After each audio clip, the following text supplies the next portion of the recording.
তারা ইসলামের জন্য কত ত্যাগ করেছে, কত কষ্ট করেছে দেখেন। বলে আমার সম্পদের দরকার নেই, আমি এখন এখান থেকে মদিনায় যাব। চাচা দেখে বলে তুমি তোমার স্ত্রীকে তালাক দাও। বলে দিয়ে দিলাম, তালাক দরকার নাই। বলে তুমি তোমার কাপড় শরীরের ভিতরে যা আছে সব খুলে দিতে হবে। ভাতিজা ডাক দিয়া বলে চাচা শরীরের ভিতরে পোশাকটা আমি খুলে দিলাম, তবে আমার নিচের যে লুঙ্গি আছে এইটা একটু নিয়ে না। চাচা বলে না না, এটাও খুলে দিতে হবে, কারণ এইটা তো আমি আমার টাকা দিয়ে কিনে দিছি। চাচা মনে করতেছে এই লুঙ্গিটা যদি খুলে দেয় আসলে লজ্জা সরব করে হয় তোমার মদিনায় যাবে না। কিন্তু আব্দুল উজ্জা ইসলাম গ্রহণ করার পর থেকে নিয়ে তিনি মনে করতেছেন, তিনি বলতেছেন চাচা আমার কাছে ইসলাম হলো আমার জীবনের চাইতেও প্রিয়, আমার সম্পদের চাইতেও প্রিয়, আমার ইজ্জতের চাইতেও প্রিয়। আমার যদি সবকিছু খুলেও নেন আমি তারপরেও মদিনায় যাব। চাচা এক পর্যায়ে সবকিছু তার থেকে খুলে নিল। মায়ের কাছে ডাক দিয়ে বলে মা আমার ছোট্ট একটা কাপড় দাও না, আমি একটু কাপড় পরতে চাই। বলে কি করবা? বলে ওই কাপড়টা নিয়ে আমি মুহাম্মাদের দরবারে যাব। মা ছোট্ট একটা চাদর দিল, ছোট্ট চাদর দিয়া গুণবত ইজ্জত আবরু ঢেকে মক্কাতুল মুকাররমা থেকে আব্দুল উজ্জা রওনা করেছে মদিনাতুল মুনাওয়ারায়। মদিনাতুল মুনাওয়ারায় যায় শীতের ভিতরে আমার নবীর দরওয়াজা মুবারকের ভিতরে যায় দাঁড়ায় গেছি। খটখট করে আওয়াজ দেয় না, তার নবীজি ঘুমায় গেছে। ঘুম থেকে উঠলে আমার নবী কষ্ট পাবে। গভীর রজনীতে আমার নবী যখন তাহাজ্জুদের জন্য দাঁড়ায় গেছে, আমার নবীজি যখন ওযু মোবারক করবে দরজা খুলে দেখে দরজার পাশে কে যেন ফুটফুটে সুন্দর চেহারার অধিকারী যুবক দাঁড়ায় আছে। আমার নবী শীতের রাত্রিতে ছোট্ট করে ডাক দিছে, কে রে তুমি এখানে কে দাঁড়ায় আসো, কে দাঁড়ায় আসো? ডাক দিয়া বলে পয়গম্বর আমি মক্কার সেই আব্দুল উজ্জা, আমি মক্কা থেকে হিজরত করে আপনার কাছে এসেছি। বলে কে? কোন আব্দুল উজ্জা? যে আব্দুল উজ্জা, যে আব্দুল উজ্জা রেশমি কাপড় পরিধান করতো সেই আব্দুল উজ্জা নাকি? বলে যে আব্দুল উজ্জার সম্পদের কোনো অভাব ছিল না, যে আব্দুল উজ্জার বাবার টাকা পয়সার কোনো অভাব নাই, সেই আব্দুল উজ্জা নাকি যে গোপনে গোপনে কালিমা পড়ে মুসলমান হয়ে গিয়েছিল। লিখে বলে পয়গম্বর আমি সেই আব্দুল উজ্জা আপনার দরবারে এসেছি। আল্লাহর নবী ডেকে বলে আব্দুল উজ্জা রে কেন তোমার এই অবস্থা, কেন তোমার এই অবস্থা? বলে আমাকে ইসলাম গ্রহণ করার কারণে, আপনার এখানে আসার কারণে আমার চাচা আমার সবকিছু ছিনায় নিছি, বাড়ি ঘর নিয়ে নিছে, সম্পদ থেকে মাহরুম করে দিছে, শরীরের কাপড় পর্যন্ত খুলে নিয়েছে। উলঙ্গ অবস্থায় ছোট্ট একটু কাপড় দিয়ে আপনার দরবারে আসছে গো নবী। আল্লাহর নবীজি হযরতে ফাতেমা, হযরতে আম্মা জান আয়েশা সিদ্দিকা রাদিয়াল্লাহু তাআলা আনহাকে ডেকে ডেকে বলে আয়েশা রে আমার বাড়িতে কি চাদর আছে? আব্দুল উজ্জার একটু চাদর দিয়ে দাও না। একটা চাদর নিয়ে আল্লাহর নবীজি আব্দুল উজ্জার নিজের শরীরের চাদরটা আব্দুল উজ্জার শরীরের ভিতরে দিয়ে দিছি। আমার নবী তখন থেকে তার নাম হয়ে গেছে আব্দুল্লাহ জুল বাজাদাইন, মানে নবীর চাদরওয়ালা সাহাবী, যে নবীর নিজের চাদরটা হাদিয়া পাইছে। সুবহানাল্লাহ বলেন। আব্দুল উজ্জা আমার নবীজি তখনই সেখান থেকে নিয়ে মদিনাতুল মুনাওয়ারায় মসজিদে নববীতে নিয়ে আব্দুল উজ্জারে বসায় দিছে। ডাক দেয়া বলে আজকে থেকে আর তোমার নামটা আব্দুল উজ্জা না, আজকে থেকে তোমার নাম হলো আব্দুল্লাহ। সুবহানাল্লাহ বলে। আমি নবী তোমার নামটা আব্দুল্লাহ রাইখা দিলাম রে। আল্লাহর নবীজি যেই দিন ও সমস্ত সাহাবীরা যুদ্ধের ময়দানে যাবে, আব্দুল্লাহ রাদিয়াল্লাহু তাআলা আনহু ডেকে ডেকে ডেকে ডেকে বলে পয়গম্বর আমারে কি একটু অনুমতি দিবেন, আমি একটু যুদ্ধের ময়দানে যাইতে চাই, আমি শহীদ হইতে চাই। শুনেছি শহীদের মৃত্যু হলে আর কোন রকমের চাহিদা থাকে না, আল্লাহর জান্নাতে সোজা যাওয়া যায়। সুবহানাল্লাহ বলে। পয়গম্বর আবার একটু দোয়া করে দেন, আগামীকাল তো যুদ্ধের ময়দানে সব সাহাবীরা যাবে, আমার একটু দোয়া করে দেন। আল্লাহর নবী ডাক দিয়া বলে আব্দুল্লাহ রে আমি নবী তোমার জন্য দোয়া করে দিলাম, তুমি যুদ্ধের ময়দানে যাবা, কিন্তু কোনো কাফের বেদীন তোমার রক্ত নিতে পারবে না, তোমাকে কতল করতে পারবে না। তুমি আব্দুল্লাহ, তুমি যুদ্ধের ময়দান থেকে গাজী হয়ে ফিরে আসবা। নবী দোয়া করছে, কোন কাফের তোমার গর্দান কাটতে পারবে না। আব্দুল্লাহ রাদিয়াল্লাহু তাআলা আনহু যুদ্ধের ময়দানে রওনা দিছে। যুদ্ধের ময়দানে একের পর এক কাফের বেদুইনদেরকে কচুকাটা করতেছে। যুদ্ধ শেষ হয়ে গেছে, আব্দুল্লাহ রাদিয়াল্লাহু তাআলা আনহু বাড়ির দিকে রওনা দিয়েছে। প্রতিমধ্যে আব্দুল্লাহর শরীরের ভিতরে জ্বর চলে আসছে, প্রচন্ড জ্বর। আব্দুল্লাহ রাদিয়াল্লাহু তাআলা আনহু জ্বরে আক্রান্ত হয়ে দুনিয়া থেকে বিদায় নিয়ে চলে গেলে নবীর সাহাবীরা আব্দুল্লাহর ব্যাপারে নবীর কাছে খবর দিল, ও পয়গম্বর, যে আব্দুল্লাহ আপনার কাছে আসছিল, যুদ্ধের জন্য রওনা হয়েছিল, যুদ্ধ করে ফিরতে পথে আবার সেই আব্দুল্লাহ অসুস্থ অবস্থায় দুনিয়া থেকে বিদায় হয়ে গেছে। আল্লাহর নবী ডাক দিয়া বলে, সাহাবীরা রে, আব্দুল্লাহর জন্য কাফনের রেডি করো, আব্দুল্লাহর জন্য গোসলের ব্যবস্থা করো। আমি নবী নিজে তার জানাজার নামাজটা পড়াবো, আমি নবী নিজে আব্দুল্লাহরে গোসল করাইয়া দিব। আব্দুল্লাহ ধনীর পরিবারের সন্তান, এই আব্দুল্লাহর খানার কোনো অভাব ছিল না, টাকার কোনো অভাব ছিল না। আব্দুল্লাহর শরীরের ভিতরে সবসময় রেসপেক্ট ভরে থাকতো। এত কোটিপতি সন্তান হওয়ার পরেও আব্দুল্লাহ ইসলামের জন্য, দ্বীনের জন্য ত্যাগ স্বীকার করে মা বাবারে ফলাইয়া দিয়া আমি নবীর কাছে আসছে,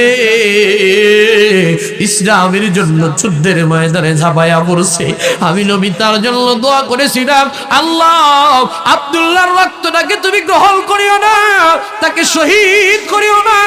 কিন্তু যুদ্ধের ময়দান থেকে ফিরে আসতেছিল, আমার নবী বলে, অসুস্থ অবস্থায় যদি কেউ মারা যায়, জ্বরেও যদি কেউ মারা যায়, আগুনে পুড়েও যদি কেউ মারা যায়, কোনো মহামারীতে যদি আক্রান্ত হয়ে যদি কেউ মারা যায়, রোড অ্যাক্সিডেন্টে কেউ যদি মারা যায়, আমার নবী বলছেন সে হাকিকতান শহীদ না হলেও সে হুকমান শহীদের মর্যাদা পাওয়া যাবে। সুবহানাল্লাহ।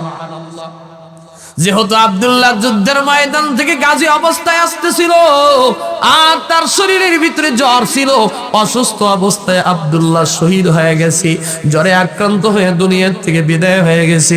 আমার নবীজি আব্দুল্লাহরে নিজে গোসল করায়া, আব্দুল্লাহর জানাজা আমার নবী নিজে করায়া, সাহাবায়ে কিরামের ভিতরে আবু বকর, ওমর, ওসমান, আলীর মতো বড় বড় সাহাবীরা আব্দুল্লাহর লাশ কাদের ভিতরে নিয়া কবরস্থানের দিকে যখন যায়, আমার নবীজি যখন কবরের স্থানের দিকে হেঁটে হেঁটে যাচ্ছে, আমার নবীজি বুড়ো আঙ্গুলের উপরে পা দিয়ে ভর করে করে করে করে কবরস্থানের পাশে যায়। সাহাবীরা ডাক দিয়ে বলে, পয়গম্বর, কোনদিন তো কোনো মানুষের কবরের পাশে যাইতে আপনাকে বুড়ো আঙ্গুলের উপরে ভর করে আপনারে যাওয়া দেখি নাই, কেন যান? আল্লাহর নবী ডাক দিয়ে বলে, সাহাবীরা রে, আজকে আমার আব্দুল্লাহর জন্য তোমরা সাহাবীরা শুধু তোমরাই জানাজায় হাজির হও নাই, আমার আব্দুল্লাহর ত্যাগটাকে আমার আল্লাহ এতই কবুল করা করছে, আসমান থেকে কোটি কোটি ফেরেশতা আবার আব্দুল্লাহর জানাজায় উপস্থিত হয়ে গেছে। আল্লাহ তাআলা বলেন, শাহরু রমাদানাল্লাযী উনজিলা ফীহিল কুরআন, شهر رمضان الذي أنزل فيه القرآن هدى للناس وبينات من الهدى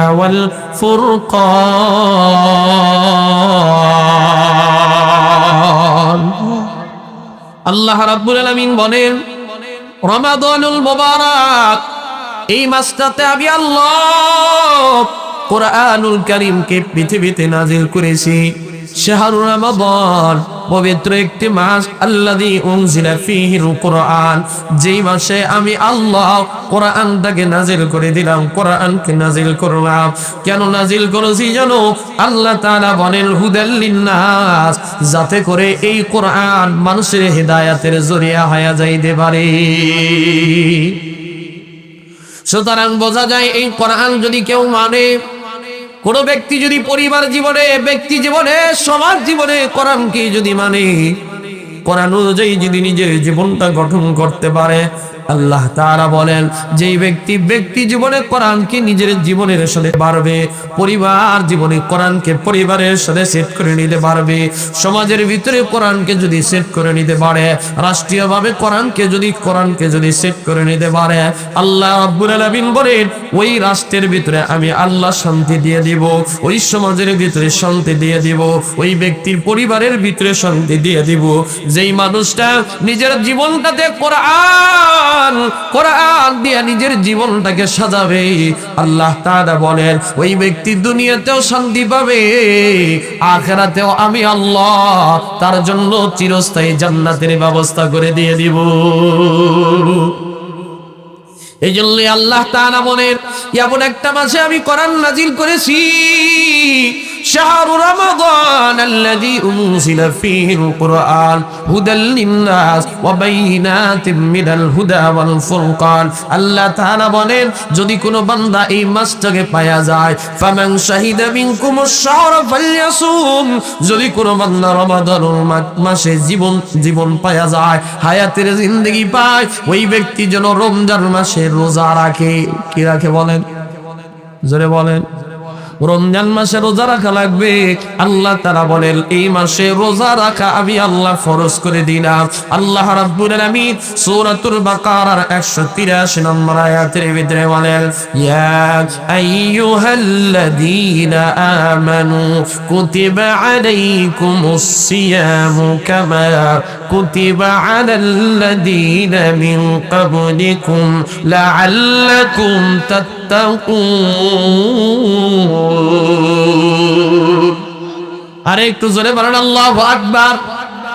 আল্লাহ তাআলা বলেন হে ঈমানদারেরা, ইয়া আইয়ুহাল্লাযীনা আমানু, হে ঈমানদারেরা, দুনিয়াতে আল্লাহ কোনো কাফেরকে ডাক দেয় নাই, কোনো ইহুদিদেরকে ডাক দেয় নাই, কোনো নাসারাদেরকে আল্লাহ ডেকে ডেকে বলে নাই। আল্লাহ বলে ইয়া আইয়ুহাল্লাযীনা আমানু, যারা দুনিয়াতে ঈমান আনছো, যারা আল্লাহর প্রিয় বান্দা, ঈমানদার বান্দা যারা হয়, তারা আল্লাহর বড় ভালোবাসার পাত্র হয়। ওয়াল্লাযীনা আমানু আসাদ্দু হুব্বাল লিল্লাহ, যারা ঈমানওয়ালা হবে তারা আল্লাহকে বেশি ভালোবাসলে বলা হবে। আল্লাহ তাআলা এই জন্যই ঈমানদারদেরকে ডেকে ডেকে কোরআনের অসংখ্য আয়াতের ভিতরে বলছেন ইয়া আইয়ুহাল্লাযীনা আমানু কুনু কওয়ামিনা বিল কিসতি শুহাদা লিল্লাহ। আল্লাহ অনেক আয়াতের ভিতরে ঈমানদারকে ডেকে ডেকে বলছেন ইয়া আইয়ুহাল্লাযীনা আমানুত্তাকুল্লাহ। অনেক আয়াতে আল্লাহ বলেন ইয়া আইয়ুহাল্লাযীনা আমানুত্তাকুল্লাহা হাক্কা তুকাতিহি। এমন করে করে আল্লাহ ঈমানদারদেরকে অনেক আয়াতে ডাক দিয়েছেন। আল্লাহ বলেন ইয়া আইয়ুহাল্লাযীনা আমানু কু আনফুসাকুম ওয়া আহলিকুম নারা। অনেক আয়াতের ভিতরে আল্লাহ ঈমানদারদেরকে বড় ডাক দিয়ে মহব্বত করে বলছে। এই আয়াতেও আল্লাহ ডাক দিয়েছেন ইয়া আইয়ুহাল্লাযীনা আমানু কুতিবা আলাইকুমুস সিয়াম, আমি আল্লাহ তোমাদের উপরে রোজাকে ফরজ করে দিলাম। কুতিবা আই ফুরিজা, তোমাদের উপরে আমি রোজাকে ফরজ করে দিলাম। জোরে বলেন রোজা রাখা কি? আরেকটু জোরে বলেন। রোজা রাখা হলো ফরজ। কোন ব্যক্তি যদি বলে না না রমজানের রোজা রাখা ফরজ না, রমজানের রোজা রাখা লাগবে না, ওই ব্যক্তির ঈমান কি থাকবে? আওয়াজ হয় না, আর একটু জোরে বলেন। কারণ কি? কারণ আল্লাহ বলছেন রোজা রাখা ফরজ। আল্লাহ কোরআনে রোজার বিধানটাকে ফরজ করে দিল। এখন কোন ব্যক্তি যদি বলে রোজা রাখা ফরজ না, রোজা 30টা রাখা লাগবে না, আবার কোন মানুষ যদি বলে না না রোজা 30টা না রেখে 20টা রাখলেও হবে, বলেন তো কাজ হবে? কারণ কি? আল্লাহ তাআলা বলেন ইসলামটাকে আমি পরিপূর্ণ করে দিলাম, ইসলামটাকে আমি পড়ে সমাপ্ত করে দিলাম। আল ইয়াউমা আকমালতু লাকুম দীনাকুম ওয়া আতমামতু আলাইকুম নি'মাতি ওয়া রাদিতু লাকুমুল ইসলাম দীনা। আল্লাহ তাআলা বলেন, দুনিয়ার মানুষকে আমি এমন একজন পয়গম্বরকে পাঠাইলাম, যেই পয়গম্বরের প্রত্যেকটা জিনিসগুলো আমি আল্লাহ পরিপূর্ণ করে দিলাম। ইসলামটাকে আমি আমার নবীর জন্য দিয়ে দিছি। ইসলামের ভিতরে বাড়াবাড়ির কোনো সুযোগ নাই, ইসলামের ভিতরে কমানোর কোনো সুযোগ নাই। কোনো ব্যক্তি যদি বলেন নামাজ 6 ওয়াক্ত, তাও কোনো কাজ লাগবে? বলে নামাজ পড়া তো ভালো, তাহলে 6 ওয়াক্ত করে পড়ো, কাজ হবে। আবার যদি বলে কেউ না, রোজা রাখা তো ভালো কাজ, এত রোজা রাখা যাবে না, কম করে রাখো, 30টার জায়গায় 20টা, কাজ হবে। কারণ কি? কারণ আল্লাহ তাআলা ইসলামটাকে পরিপূর্ণ করে দিছে। আমার নবীজি ওই রকম ভাবে ভাষণের ভেতরে যেই দিন বিদায় হজের ভাষণ দেয়, আমার নবী সমস্ত সাহাবীদেরকে ডেকে ডেকে বলে, ও আমার সাহাবীরা, আল্লাহ তাআলা আজকে এমন একটা আয়াত নাজিল করেছি, যে আয়াতের ভিতরে আমার আল্লাহ জানা দিয়েছে, আল ইয়াউমা আকমালতু লাকুম দীনাকুম ওয়া আতমামতু আলাইকুম নি'মাতি ওয়া রাদিতু লাকুমুল ইসলাম দীনা। আমার আল্লাহ জানা দেয়, আজকে থেকে ইসলামটাকে পরিপূর্ণ করে দিলাম। আজকে থেকে শুধু পরিপূর্ণ করে দিলাম না, আবার পরিসমাপ্তিও করে দিলাম। এর দ্বারা বোঝা যায় ইসলামের আজ থেকে কেউ বিধান বাড়াইতেও পারবে না, কোনো বিধান কমানোরও কোনো রকমের সুযোগ। কোন ব্যক্তি যদি বলে 30টার জায়গায় 20টা, কাজ হবে না। আবার যদি কেউ বাড়াইতে চায়, তবুও কাজ হবে না, কারণ আল্লাহ তাআলা ইসলামটাকে পরিসমাপ্তি করে দিয়ে গেছে। এই আয়াত যখন নাজিল হয়, সমস্ত সাহাবীদের ভিতর থেকে হযরতে আবু বকর রাদিয়াল্লাহু তাআলা আনহু চোখের পানিগুলো ফলায়া দিতেছে। সমস্ত সাহাবীরা ডাক দিয়া বলে, ভাই আবু বকর, আল্লাহ তাআলা আয়াত নাজিল করলেন, আপনি কেন চোখের পানিগুলো ফলায়া ফলায়া কাঁদতেছেন? আবু বকর ডাক দিয়া বলে, ভাই রে, এমন একটা আয়াত নাজিল হইছে, এই আয়াতটার মর্মার্থ আমি বুঝতে পেরেছি। বলে, কি বুঝেছে? আপনি একটু আমাদেরকে বুঝায়া বলেন না। আবু বকর বলে, ভাই, আল্লাহ তাআলা যেহেতু আমার নবীকে দিয়া ইসলামের কাজ পরিপূর্ণ করে দিয়েছেন, ইসলামের কাজটাকে পরিসমাপ্তি করে দিয়েছেন, এই আয়াত থেকে আমি বুঝেছি আমার নবী আর দুনিয়াতে বেশি দিন বাঁচতে পারবে না। আমার নবীকে আল্লাহ তাআলা দুনিয়া থেকে উঠায়া নেবে। বলে, কেমনে বুঝলেন? আবু বকর রাদিয়াল্লাহু তাআলা আনহু সাহাবীদেরকে ডাক দিয়া বলে, ভাই, দুনিয়াতে যদি কোনো মালিক যদি কোনো মানুষকে কাজের জন্য নেয়, কোনো মানুষকে যদি কোনো দায়িত্ব দিয়ে দেয়, ওই দায়িত্বটা যদি কমপ্লিট করে ফেলায়, মনে করেন আপনারা একটা মানুষকে কামলা নিয়েছেন 1 বিঘা জমি লাগানোর জন্য। এখন বলেন তো, 1 বিঘা জমি যদি লাগানো শেষ হয়ে যায়, ওই মানুষটাকে আবার পরের দিন কাজে নেবে? তা বুঝাইতে পারি নাই মনে হয়। কারণ কি? কারণ আর গুনার কাজ শেষ। তেমনি আল্লাহ রাব্বুল আলামিন আমাদের নবীকে দ্বীনের কাজ করার জন্য, ইসলামের কাজ করার জন্য, দ্বীনের দাওয়াত দেওয়ার জন্য, ইসলামের বাণী দিয়া দিয়া আল্লাহ তাআলা আমার নবীকে পৃথিবীতে পাঠায়া দিয়েছেন। যখন ইসলামের কাজটা পরিপূর্ণ হয়ে গেছে, দাওয়াতের কাজটা পরিসমাপ্তি হয়ে গেছে, আবার নবী বিদায় হজের ভাষণে সাহাবীদেরকে ডাক দেয়া বলে, সাহাবীরা রে, এতদিন পর্যন্ত আমি নবী তোমাদের মাঝে দ্বীনের প্রচার করেছি, তোমরা একটু বলো না, আমি কি তোমাদের মাঝে দ্বীনটাকে পরিপূর্ণভাবে পৌঁছায়া দিতে পারছে কিনা? সাহাবীরা ডাক দিয়ে বলে, ক্বালু বালা ইয়া রাসূলুল্লাহ, ইয়া হাবিবাল্লাহ, হ্যাঁ হ্যাঁ, আপনি ইসলাম ধর্মের কাজটাকে পরিপূর্ণ করে পৌঁছায়া দিয়েছেন। আবার নবী বললেন, বাল্লিগু আন্নি ওয়ালাউ আয়া।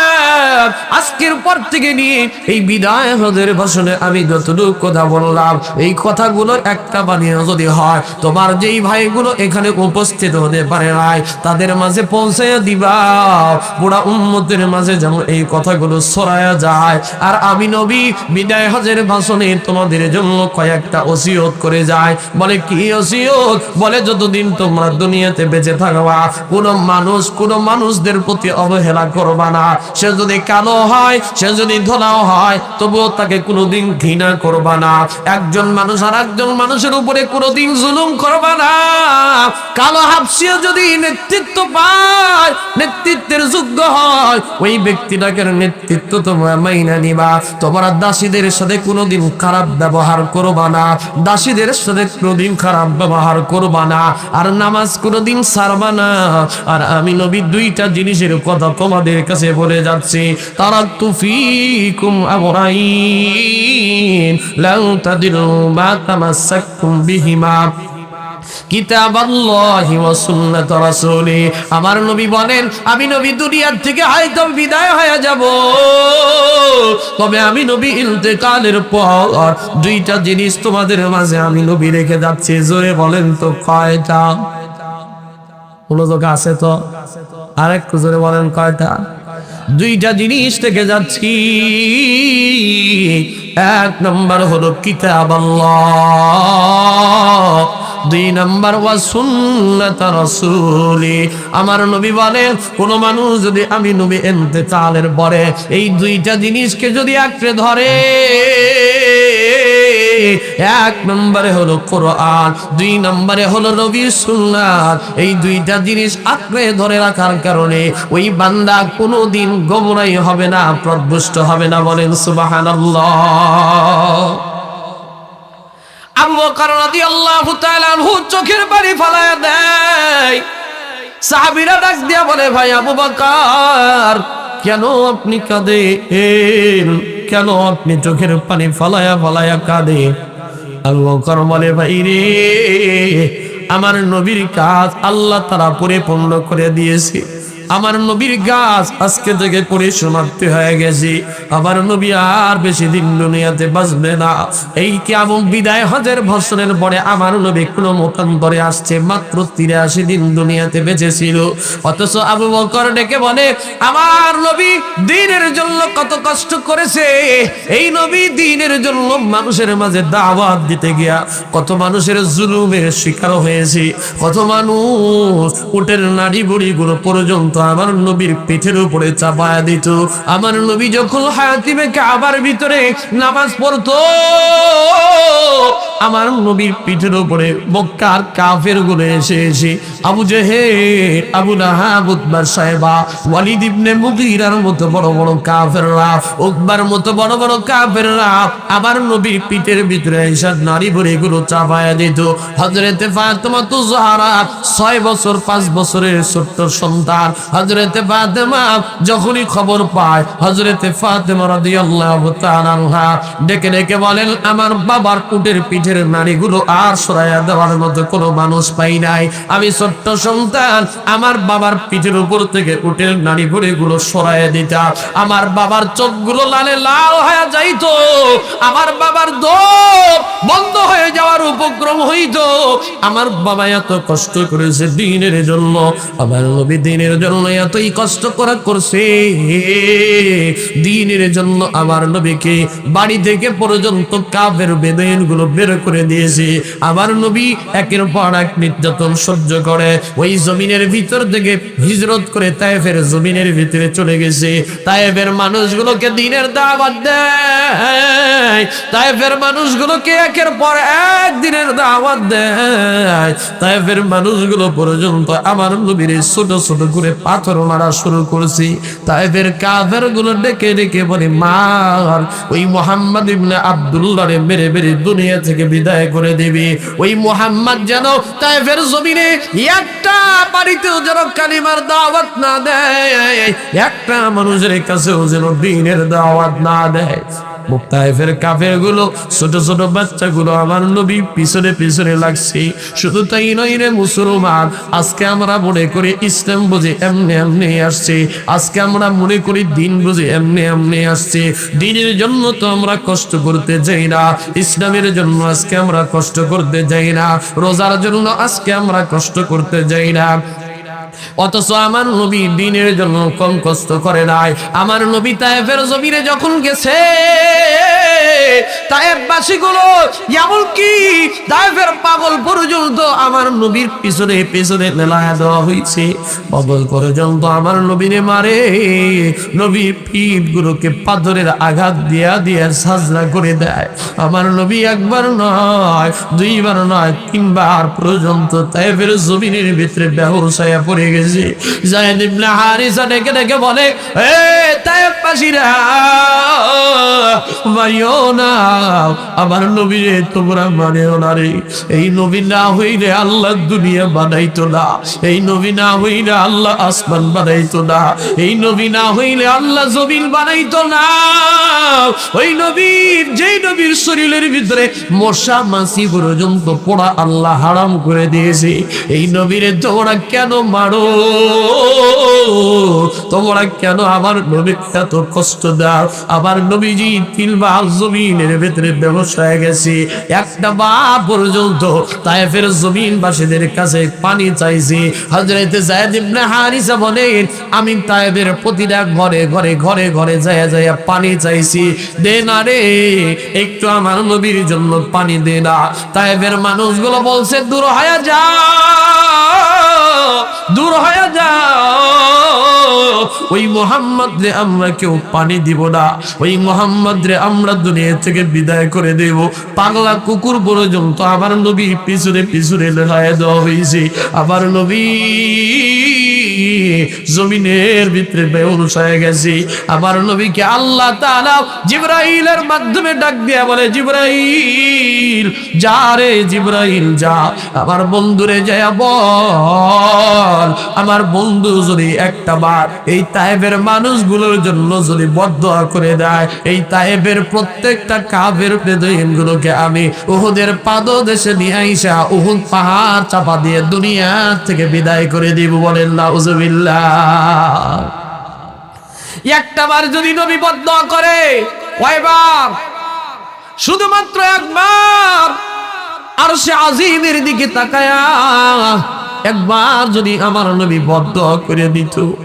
কিন্তু এমন একটা দয়ার নবী পাইছি, এমন একটা মায়ার নবী পাইছি রে মুসলমান। আবার নবী জিবরাইলকে ডেকে ডেকে বলে, জিবরাইল, আমারে তো আল্লাহ বদদোয়ার জন্য পাঠায় নাই, আমারে তো আল্লাহ তাআলা বদদোয়ার জন্য পাঠায় নাই। জিবরাইল রে, আজকে হয়তো তায়েফের মানুষগুলো আমি নবীরে চিনে না রে জিবরাইল, কিন্তু এমন একটা সময় আসবে যেই সময়ে তায়েফের ছোট ছোট বাচ্চারা পর্যন্ত আমি নবীরে দেখার জন্য পাগল পারা হয়ে যাবে। আমি নবীরে খুঁজবে, আমি নবীরে একটা বার দেখার জন্য পাগল পারা হয়ে যাবে। আমি নবীর জমিনের ভিতরে, এই জমিনের ভিতরে আমি নবীর রক্ত ঝরেছে, এই নবীর ভিতরে আমি নবীর শরীরের রক্ত মুবারকটা লেগেছে। আমি নবী যদি তাদের জন্য বদদোয়া করে দেই, আল্লাহ তাআলা তাদেরকে ধ্বংস করে দিবে। এই জমিনের ভিতরে একটা ফসল উৎপন্ন হবে না। আমাকে তো আল্লাহ তাআলা বদদোয়ার জন্য পাঠায় নাই, আমাকে তো আল্লাহ তাআলা রহমত দিয়া, দয়া দিয়া, মায়া দিয়া জমিনের ভিতরে পাঠাইছে। আল্লাহ রাব্বুল আলামিন সূরাতুল আম্বিয়ার ভিতরে বলেছেন, ওয়ামা আরসালনাকা ইল্লা রাহমাতাল লিল আলামিন।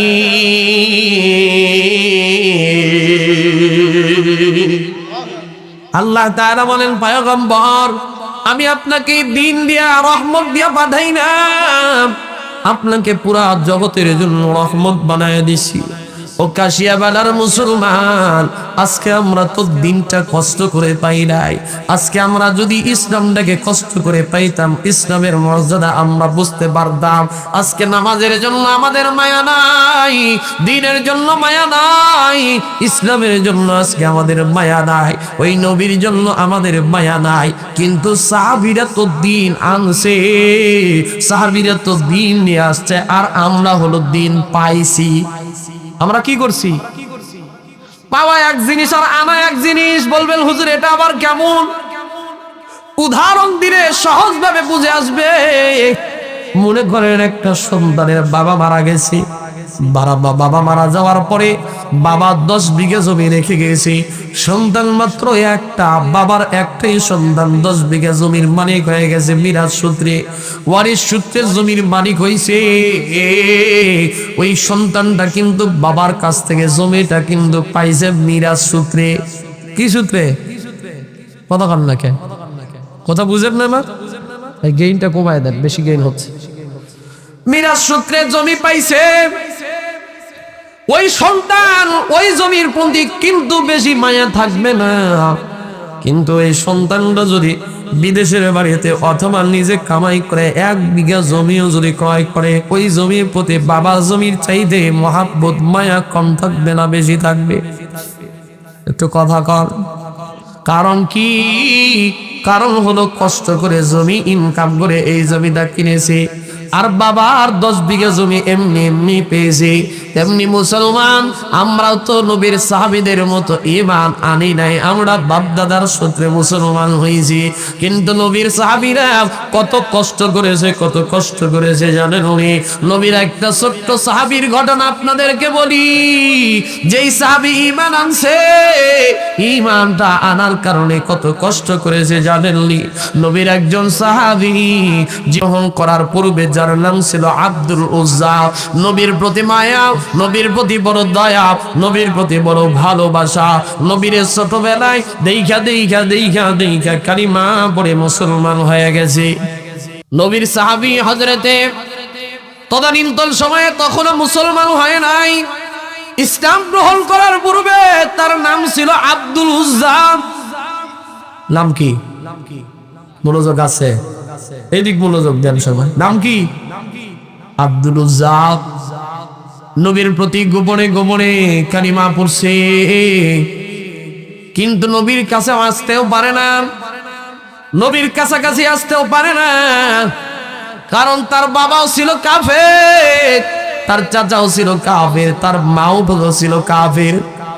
বাবা ইন্তেকাল করার পরে তার মা তার চাচার সাথে বিবাহ বন্ধনে আবদ্ধ হয়ে গেছে। মাও কাফের, চাচাও কাফের। আব্দুল উজ্জা কোনোদিন মুখ করে বলতেও পারে নাই, অল্প বয়স্ক সন্তান। কিন্তু আব্দুল উজ্জার বাবার সম্পত্তি ছিল অঢেল। বাবার ইন্তেকালের পরে চাচা দেখছে যদি আমি তার মেয়েকে বিবাহ করতে পারি, ওই সন্তানের যদি বাবা হয়ে যাইতে পারে, পুরা সম্পত্তির মালিক আমি হয়ে যাব, সবকিছুর মালিক আমি হয়ে যাব, একটা সম্পদ তো তারে দেওয়া লাগবে না। আব্দুল উজ্জা গোপনে গোপনে নবীর প্রতি মায়া, নবীর প্রতি কালিমা পড়ে মুসলমান হয়ে গেছে, কিন্তু কোনোদিন বলতেও পারে না। ইতিমধ্যে আমার নবী মক্কা থেকে হিজরত করে মদিনায় রওনা দিয়ে দিছে।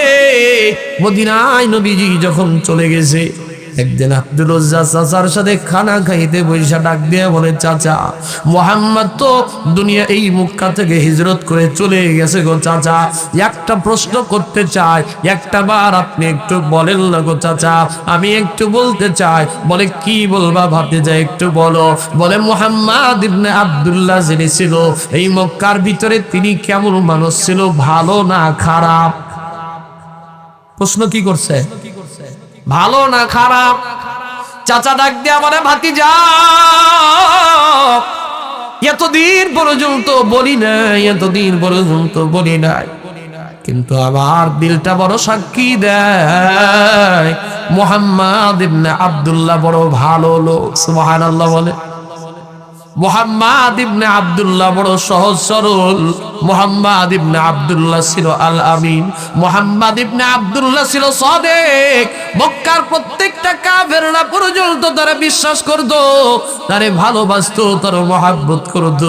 এখন সুযোগ পায় ডাক দিয়ে বলে, ভাতিজা আব্দুল উজ্জা দেখে দেখে বলে, চাচা তাহলে আমি আপনার একটা কথা বলতে চাই গো চাচা। বলে কি? বলে যদি মুহাম্মদ ভালোই হইয়া থাকে, তাহলে আপনি কেন তার প্রতি ইসলাম ধর্ম গ্রহণ করেন না? একটু সুযোগ পাইছেন দুনিয়াতে, এখানে তো কোনো মানুষ নাই, শুধু আমি আর আপনি আছি, একটু মুহাম্মাদের উপরে কালিমা পড়ে মুসলমান হইয়া যায়। চাচা ডাক দিয়া বলে, ভাতিজা রে, না না, ওই কাজটা করতে পারবো না। আমার বাপ দাদার ধর্মের মুখে চুলকানি মাখতে পারবো না, আমি মুহাম্মাদের উপরে কালিমা করে মুসলমান হইতে পারবো না। ভাতিজা সুযোগটা বুঝে ডাক দিয়া বলে, চাচা এতদিন পর্যন্ত আপনারে বলতে পারি নাই, তবে আজকে আমি এমন একটা কথা বলবো আপনি রাগ করতে পারবেন না। বলে কি কথা? বলে আমি তো গোপনে গোপনে ওই মুহাম্মাদের উপরে কালিমা পড়ে মুসলমান হয়ে গেছি। বলে তাই নাকি? তাহলে এতদিন বলো নাই কেন? বললে আব্দুল উজ্জা বললে তো আমার বাড়ি থেকে বের করে দিতেন, কিন্তু এতদিন আমার নবী আমি চোখের উপরে গোপনে গোপনে যায় দেখে আসতাম, কিন্তু আজকে তো আর দেখতে পারি না। আমার নবী হিজরত করে মক্কা থেকে মদিনা চলে গেছে। চাচা গো, যদি আপনি কালিমা পড়েন আপনারই নিয়ে আমিও হিজরত করবো গো চাচা। চাচা ডাক দিয়া বলে, না না, আমি কালিমা পড়তে পারবো না। ভাতিজা ডেকে ডেকে বলে, আপনি কালিমা পড়েন বা না পড়েন, আমি এই মুহূর্তে হিজরত করে মক্কা থেকে মদিনায় চলে যাব। আব্দুল উজ্জার চাচা ডাক দিয়া বলে, আব্দুল উজ্জা রে, কি কথা বলতেছিস? তুই কি বুঝছিস? এমন কথা বলা যাবে না।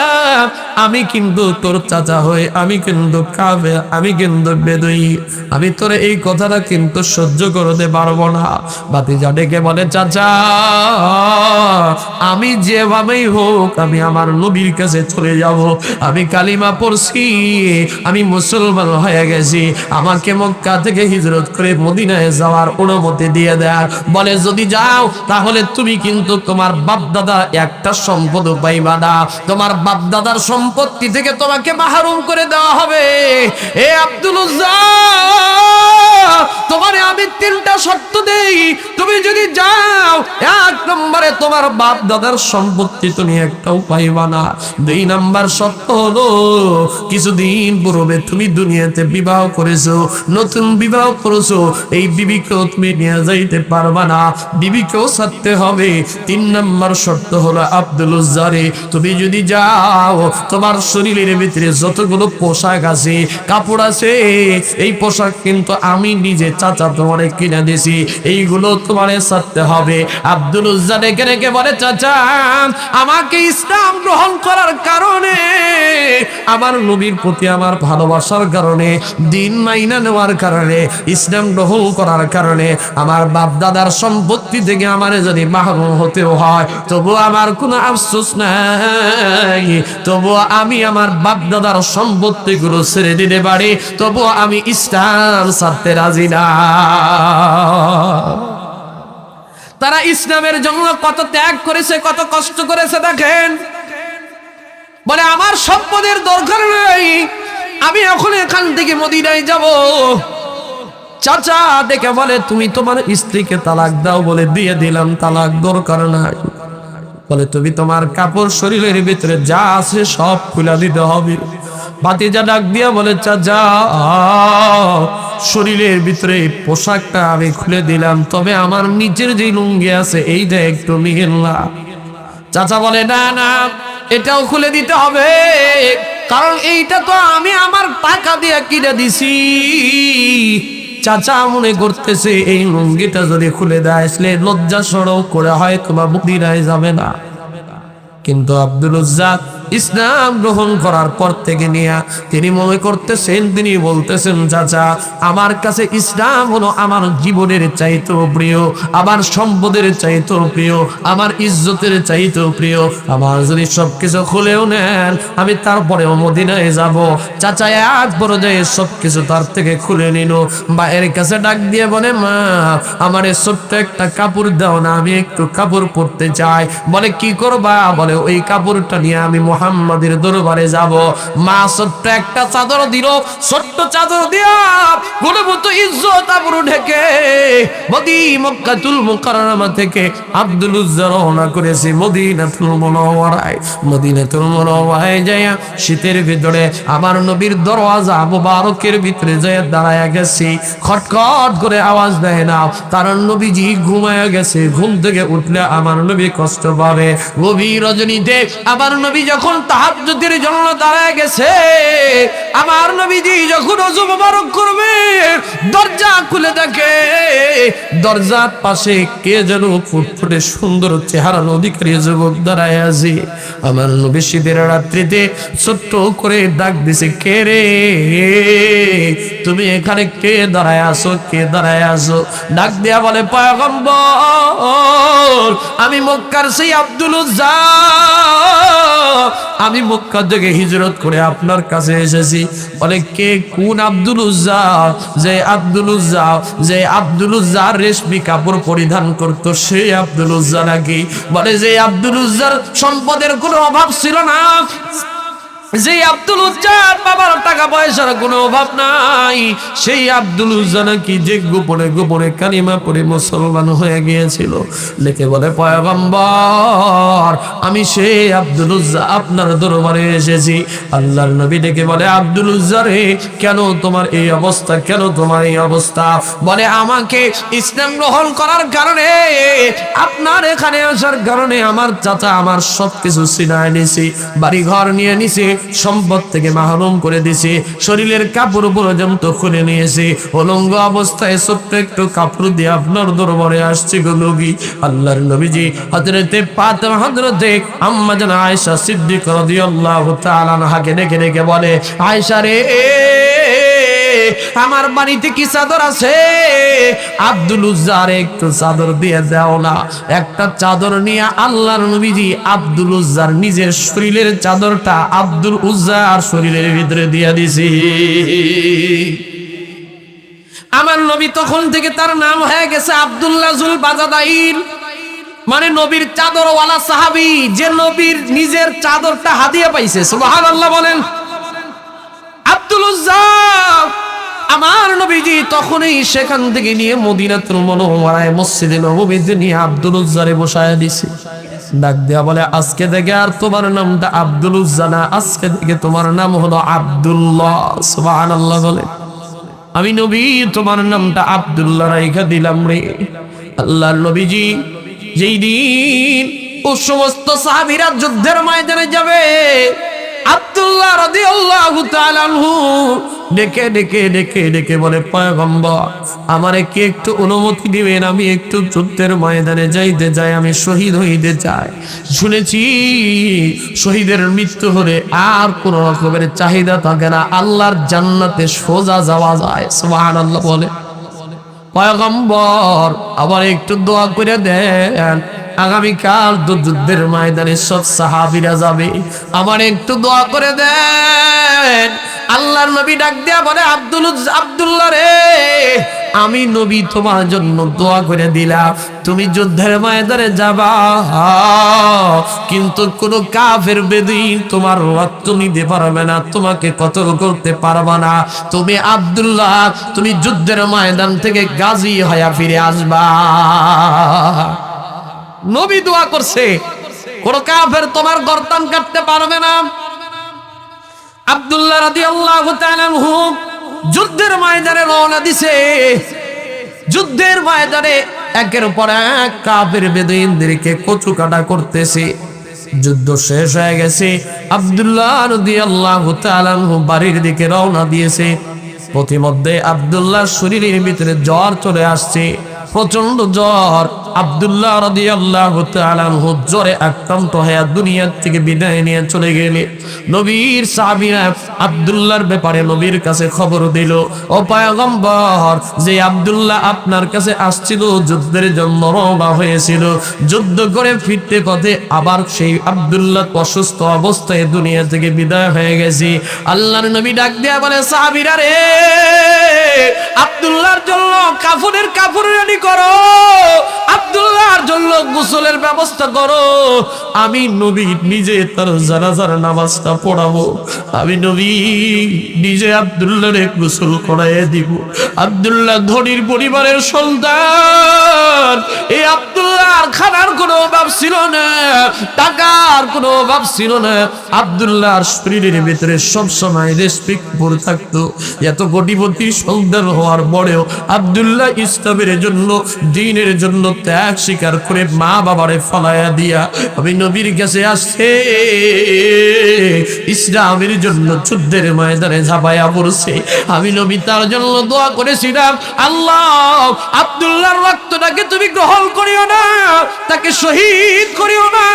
কিন্তু যুদ্ধের ময়দান থেকে ফিরে আসতেছিল, আমার নবী বলে অসুস্থ অবস্থায় যদি কেউ মারা যায়, জ্বরেও যদি কেউ মারা যায়, আগুনে পুড়েও যদি কেউ মারা যায়, কোনো মহামারীতে যদি আক্রান্ত হয়ে যদি কেউ মারা যায়, রোড অ্যাক্সিডেন্টে কেউ যদি মারা যায়, আমার নবী বলছেন সে হাকিকতান শহীদ না হলেও সে হুকমান শহীদের মর্যাদা পাওয়া যাবে। সুবহানাল্লাহ। যেহেতু আব্দুল্লাহ যুদ্ধের ময়দান থেকে গাজী অবস্থায় আসতেছিল আর তার শরীরের ভিতরে জ্বর ছিল, অসুস্থ অবস্থায় আব্দুল্লাহ শহীদ হয়ে গেছে, জ্বরে আক্রান্ত হয়ে দুনিয়া থেকে বিদায় হয়ে গেছে। আমার নবীজি আব্দুল্লাহর নিজে গোসল করায়া, আব্দুল্লাহর জানাজা আমার নবী নিজে করায়া, সাহাবায়ে কিরামের ভিতরে আবু বকর, ওমর, ওসমান, আলীর মতো বড় বড় সাহাবীরা আব্দুল্লাহর লাশ কাদের ভিতরে নিয়া কবরস্থানের দিকে যখন যায়, আমার নবীজি যখন কবরের স্থানের দিকে হেঁটে হেঁটে যাচ্ছে, আমার নবীজি বুড়ো আঙ্গুলের উপরে পা দিয়ে ভর করে করে করে করে কবরস্থানের পাশে যায়। সাহাবীরা ডাক দিয়ে বলে, পয়গম্বর, কোনদিন তো কোনো মানুষের কবরের পাশে যাইতে আপনাকে বুড়ো আঙ্গুলের উপরে ভর করে আপনারে যাওয়া দেখি নাই, কেন যান? আল্লাহর নবী ডাক দিয়ে বলে, সাহাবীরা রে, আজকে আমার আব্দুল্লাহর জন্য তোমরা সাহাবীরা শুধু তোমরাই জানাজায় হাজির হও নাই, আমার আব্দুল্লাহর ত্যাগটাকে আমার আল্লাহ এতই কবুল করা করছে, আসমান থেকে কোটি কোটি ফেরেশতা আমার আব্দুল্লাহর জানাজায় উপস্থিত হয়ে গেছে। আমার নবী যখন কবরের ভিতরে আব্দুল্লাহর লাশটা নিয়ে নামতেছেন, ইতিমধ্যে এক সাহাবী চোখের পানি ফালায়া ফালায়া গড়ায়া গড়ায়া কান্দে আর ডাক দিয়ে বলে, আব্দুল্লাহ রে, তুই কতই না ভাগ্যবান রে আব্দুল্লাহ, তোর লাশটা না হয়ে যদি আমি লাশটা আমার লাশটা হইতো রে, তোর লাশটা না হয়ে যদি আজকে তোর লাশের জায়গায় আমি সাহাবী যদি থাকতে পারতাম, নবীর হাতের জানাজা পেতাম, নবীর হাতের গোসল বাইদা, যেই সাহাবীর কবরের ভিতরে নবী নিজে নামছে, যেই সাহাবীর লাশটাকে বড় বড় সাহাবী হযরত আবু বকর, ওমর, ওসমান, আলীর মতো ব্যক্তিরা ধরে ধরে কবরে নামাইছে, ওই সাহাবীটা চোখের পানি ফালায়া কাঁদে আর ডাক দিয়া বলে, ওই আব্দুল্লাহর জায়গায় যদি আমি হইতে পারতাম কতই না সৌভাগ্য হইতো। আমার নবী আব্দুল্লাহর লাশটাকে কবরের ভিতরে নামায়া নামায়া, আমার নবী কবরের ভিতরে নামায়া দাফন কাফন কমপ্লিট করে আব্দুল্লাহর জন্য আল্লাহর আরশে আজিমে হাত তুলে ডাক দিয়ে বলে, মানে আমার আব্দুল্লাহর প্রতি আমি নবী খুশি হয়ে গেছি। আমার আব্দুল্লাহ ইসলামের জন্য এতই ত্যাগ স্বীকার করেছে, দ্বীনের জন্য এত কোরবানি করেছে, বাড়ির সম্পদ সব কিছু ফলাই আসছে, দ্বীনের জন্য সব সম্পদ নষ্ট করে দিয়েছি, তবুও ইসলামটাকে ভালোবেসেছি। ও আল্লাহ, আমি নবী আব্দুল্লাহর উপরে খুশি হয়ে গেলাম, আপনিও আব্দুল্লাহর উপরে রাজি আর খুশি হয়ে যায়। আপনি আব্দুল্লাহর উপরে রাজি খুশি হয়ে যান। আল্লাহ নবীজির হাদিসের ভিতরে আসছে, কাল কিয়ামতের ময়দানে আল্লাহ রাব্বুল আলামিন এক ব্যক্তিদেরকে দেখে হাসি দিয়ে দিবেন, এক ব্যক্তির দিকে আল্লাহ তাআলা দেখে হাসবেন, যাহাকা রাব্বুনা আলা রাজুলিন। আল্লাহ রাসূল বলেন যে এক ব্যক্তির দিকে তাকায়া আল্লাহ তাআলা মুস্কি হাসি দিবে, এই ব্যক্তিটা হলো সেই আব্দুল্লাহ রাদিয়াল্লাহু তাআলা। সুবহানাল্লাহ। বলেন, দিনের জন্য এত কম ত্যাগ স্বীকার করছি। এ মুসলমান, এমন ত্যাগকে আমরাও স্বীকার করতে পারি না। আজকে আমরা নামাজের জন্য ত্যাগ স্বীকার করতে বলা হইলে বলে আমরা পারবো না। আজকে যদি বলা হয় রোজা রাখার জন্য বলে হুজুর এখনো সময় আছে। আজকে যদি বলে চলেন 3 দিনের তাবলীগের ময়দানে যায়, চলেন 3 দিনের চরমনের ময়দানে যায়, চলেন একটু মসজিদে যাই, ভালো কাজের দিকে যাই, বলে এখন আমার সময় নাই। এখনো আবার অনেক সময় মসজিদে ডাকলে বলে হুজুর এখনো তো বয়সই হয় নাই, দাবাস একলে বলে লাভ কি, এখনো অনেক সময় আছে, অনেক সময় আছে। কিন্তু যুবক রে, তোমার যে হায়াতের গ্যারান্টি আছে, এই গ্যারান্টি কি তুমি দিতে পারবা? আগামী কালকে যে তুমি বাঁচবা এইটার তো কোনো গ্যারান্টি নাই। এ যুবক, তোমার মতো কত যুবক রোড অ্যাক্সিডেন্টে দুনিয়া থেকে বিদায় হয়, তোমার মতো কত যুবক পানিতে পয়না কইরা দুনিয়া থেকে বিদায় হয়। এই যে গত 2 দিন আগে আমাদের শেরপুরে একটা সন্তান যমুনা নদীর পানির ভিতরে পড়ে নিখোঁজ হয়ে গেল। পল্লী উন্নয়ন একাডেমি একটা সন্তান দুনিয়া থেকে বিদায় হয়ে গেল। তার মা বাবা আত্মীয় স্বজন একদিন পরে তার লাশটা পেল। এ যুবক, প্রতিদিন একটু পত্রিকার পাতা উল্টায়া দেখো। এ যুবক রে, ওই যে গতকালকে দেখেছি কত নায়ক নায়িকাদের অনেকের মডেল থাকে, অনেকের ব্যক্তিত্ব থাকে। আব্দুল্লাহ সানি ওই যে গতকালকের আগের দিন দুনিয়ার থেকে বিদায় হয়ে গেল। অভিনেত্রীরা কত অভিনেত্রী দুনিয়ার থেকে বিদায় হয়, কত নায়ক নায়িকারা দুনিয়ার থেকে বিদায় হয়ে যাচ্ছে। আজকে তুমি একটা বার চিন্তা করে দেখো না, তোমার চোখের সামনে কত মানুষের জানাজার নামাজ হাজিরা হয়ে যায়, কত মানুষের জানাজার নামাজ পড়লাম, কত মানুষের জানাজার খাটিয়াকে সামনে নিয়ে নামাজ পড়োয়ারে যুবক, তোমার দিলের ভিতরে কি একটা বারো মায়া লাগে না? ওই খাটিয়ার ভিতরে তোমার মা না হইয়া বাবা না হইয়া তুমিও তো হইতে পারতা। কথা কোন ঠিক কিনা? ওই মৃত্যুর সংবাদটা আগামীকালকে আপনার নামে কত আসতে পারে, মসজিদের মাইকে আলান হয়ে যাবে। আগামীকালকেও তো ঘটনা আসতে পারে। আব্দুল সালাম আর নাই, আব্দুল করিম আর নাই, আব্দুল গফুর অমকের সন্তান আর নাই। আপনার আপন মানুষগুলো আপনার জন্য কাপড় কেনার জন্য রেডি হয়ে যাবে। মির্জাপুর বাজারে যাবে, শেরপুর বাজারে যায় কার জানি কখন কাপড় কার নামে যেন দোকানে আইসা রেডি হয়ে গেছে রে বাবা। এই যুবক রে, কার নাম নেই যেন মসজিদের মাইকে আগামী কালকে আরাম হতে পারে। এই যুবক ভাই, এই জন্য আসো, আর দেরি করবা না, নামাজে এখন থেকেই পড়ার নিয়ত করে না। সামনে রমজান মাস আসতেছে, রমজান মাসে বেশি বেশি করে নামাজ পড়বো। রমজানে একটা রোজা বাদ দিব না। হায়াতের জিন্দগি কিন্তু বেশি দিনের না। নবীর সাহাবীরা দুনিয়া থেকে বিদায় নিয়ে চলে গেছে। তোমার বাবা ছিল, তার বাবা ছিল, তার বাবা ছিল, তারও বিদায় নিয়ে চলে গেছে। তুমিও থাকতে পারবা না, তোমাকে একদিন কবরের বাসিন্দা হয়ে যাইতে হবে। ওই কবরের ভিতরে তুমি কি নিয়ে যাবা? আমল বলতে তো কিছুই নাই। গুনাহ নিয়ে যদি কবরে যাও, ওই কবরের আযাব কিন্তু বড় কঠিন হয়ে যাবে।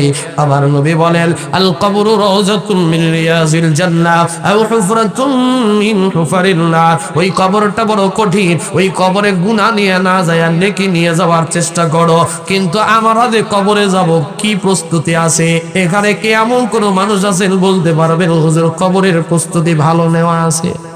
বলতে পারবেন? সবারই কবরের প্রস্তুতি নাই। কি নিয়ে যাবেন? কবরের প্রস্তুতি নেকি নিয়ে কবরে যাওয়া লাগবে, আমল নিয়ে কবরে যাওয়া লাগবে। ওই কবরে দুনিয়া থেকে সবাইকে যাওয়া লাগবে। কাপড়ের কিন্তু পকেট না, একটা টাকাও কিন্তু নিয়ে যাইতে পারবেন না রে ভাই।